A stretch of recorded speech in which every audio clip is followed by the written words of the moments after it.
Hello everyone, today I'm going to be showing you some of the drawing features present in UModeler. So here I have a simple box and a simple room made with UModeler.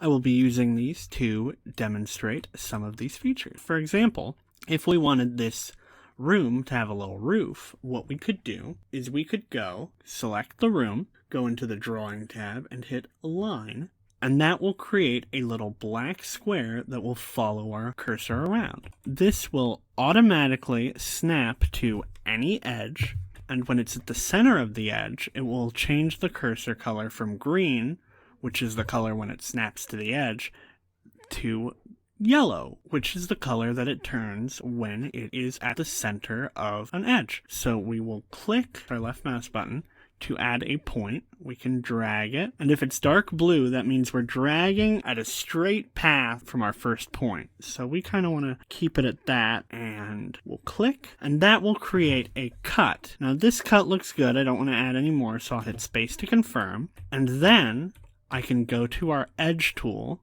click the edge that it created, and then make sure that the edge tool has insert vertex enabled.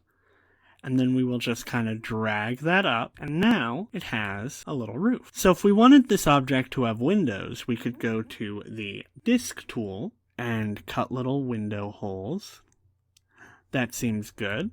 And then we could use our push-pull tool, which you can get to by hitting Shift and E. That will allow us to select individual faces and kind of extrude them inwards or outwards. We could move it outwards like this, or we could just kind of push it in. Then it cuts a nice little hole in our object.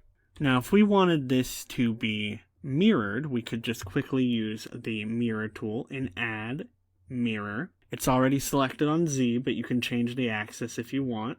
You could invert the direction in which it mirrors. So the arrow points to the direction that it will be mirroring to. So it's going to currently mirror the left side to the right side. But if we hit invert, it would mirror the right side to the left side. But we want it to mirror the left side to the right side, so we will leave that as not inverted. We can change the distance of where this is using this little input field here, but we don't want to do that. We could also change the angle of how it's mirroring, but we also don't want to do that, so we will just hit start, and instantly that will mirror our object from the left to the right, and then from now on, everything we do to this object will be mirrored to the other side.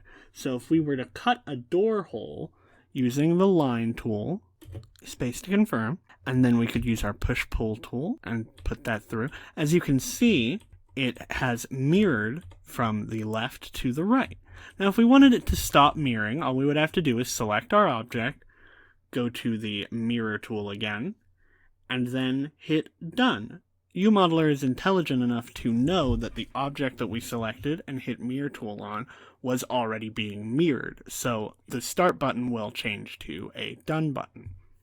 Now something that's cool about the drawing tools is you can actually use them as their own individual objects. So if we were to go and create a new UModeler, then we could go to the drawing tools, hit line, and then we could start drawing just in the middle of nowhere.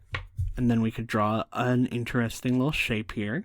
Hit space to confirm. So now we have a little shape that we can use. Now, right now the shape is very flat. So what we could do is we could use our push-pull tool, hit Shift E to get to that, and we could move it upwards. Now, by default, the push-pull tool will have continuous off. It has continuous on right now because I set it that way, but I'm going to turn it off just so you can see.